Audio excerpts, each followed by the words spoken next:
Good morning, welcome back. I'm Franco Garavaglia, co-founder of the Interior Mocha Design Studio together with Monica Cattaneo near Milan. We deal with road custom design and interior decor. We were invited by Technobit to document our experience in using HomeStyler, which we integrated into our workflow, achieving truly excellent results. HomeStyler is a very smart tool for those who, like us, want to achieve a high level of customization of environments. I'll take you step by step to discover all the features of this program. Let's begin. Let's explore the world of windows in HomeStyler. We've seen that to insert a window we have to go to the Build option, choose the Window command and drag it onto our 2D floor plan and click. Here we have the window parameters available, which are the measurements in width, height and elevation, which means the height from the ground. There's this other command, Advanced Depth. We'll see this later in 3D. Let's look at one of the windows already inserted. I'll switch to 3D mode. In this case, we are dealing with a French window for which these measurements have been set. Height from ground 0, window height 240, width 150. Let's see what happens if we change these parameters. Width. We see that the walls adapt. Let's bring it back to its previous height. And now let's see what advanced depth means. It is the position relative to the thickness of the wall in which the window is positioned. Let's try moving this control. We see that the window moves either inwards or outwards. If I set it to 0, I will have the window flush with the internal wall. Let's set a value of 10. Now let's look at the options in the style settings. Let's click here. The first command that appears is subcomponent. Let's click it. We are presented with the possibility of replacing the type of sash that HomeStyler has suggested. For example, we can choose a double leaf window with a light-colored frame. We see that Hyler has replaced the window that was present. The second command that appears is the window threshold command, which can be activated or deactivated.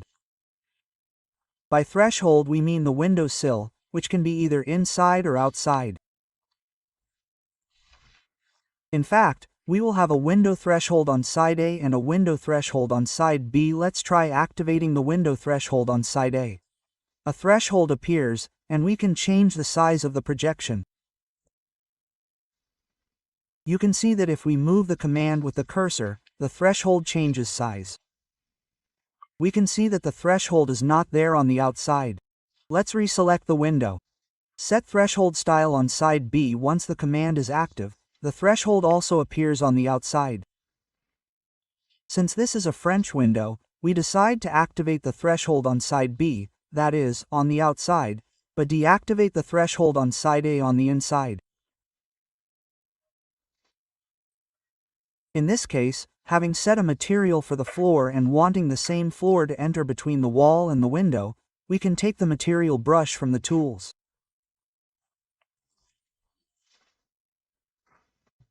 We copy the floor material and assign it so that the parquet also covers the window recess.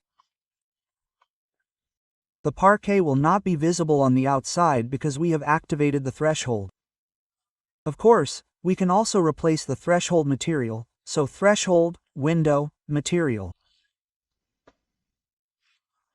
Let's choose on the left. As in all the other cases that we have already seen, let's choose stone, marble. Let's take this one, for example. Okay, we see that HomeStyler has replaced the threshold material. Let's go back to the interior and see other options. The window opening command gives us this possibility. In the meantime, let's activate it. Window opening division means that we can give the wall a color on the inside and a different color on the outside. First of all, let's activate the command. Let's choose a color for the inside. Let's choose a color for the outside.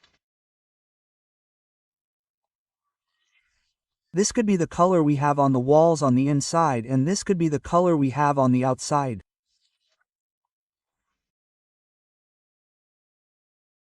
Finally, we have the counter frame command. Let's activate it. HomeStyler assigns the architraves to the window both on the inside and outside. By scrolling with the wheel, we can see what the counter frame command options are. First of all, we can choose the type of counter frame, or architraves, and then we can replace it, for example, by putting one of this type. Secondly, we can decide whether to have the counter frame on one side or on both sides. Let's deactivate the counter frame on side A, and in this way we won't have the counter frame on the inside, but only on the outside. While the counter frame on the inside option is rarely used, in most of our cases we won't have a counter frame on the inside. On the outside, it can be useful, for example, to set frames on the facade. Let's try changing the dimensions of the counter frame on side B, that is, on the outside. If we increase the width and thickness, we can obtain a large cornice on the external facade.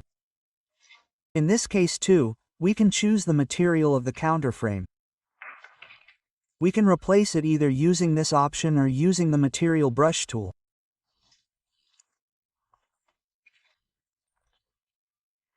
For example, if we want to use the same stone that we have for the threshold, after assigning these characteristics, we can duplicate the window and position it on the other walls.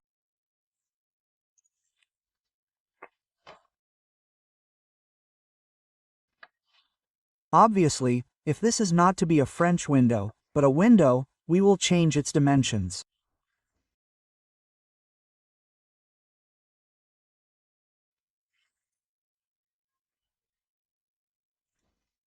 With the replace command we can change the type of window among those proposed, although I personally find the command we saw earlier to work better, that is, the subcomponent command in the style settings, because it offers us a wider choice.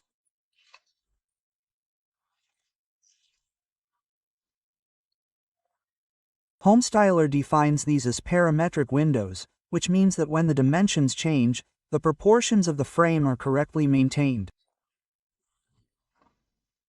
Let's try changing the width. Do you see? The window does not change because the frame always remains proportionate.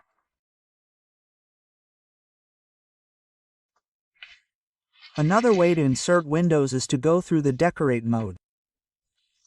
Let's try. Let's delete this window. In Structure, we select Windows. Standard Windows. Here the window catalog opens where we can choose the model we need.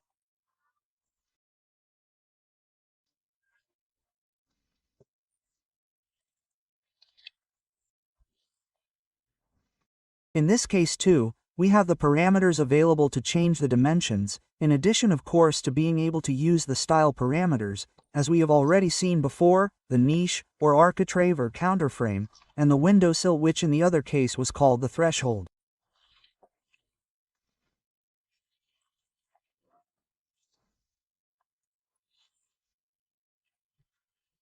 We must be careful when using these models because in this case they are not parametric windows.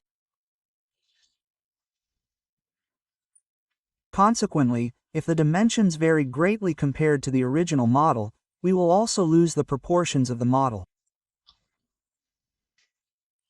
When we use these models, Styler also gives us the possibility to replace the material with this command. Here we can replace the frame material and even the glass.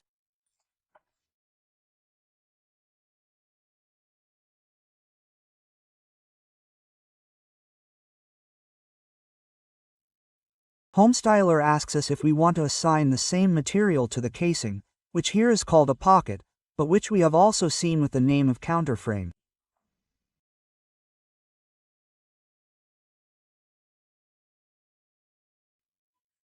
We can also replace the color and finish with the material brush tool. We will do this by taking a material already present in the model. I select the material brush pick.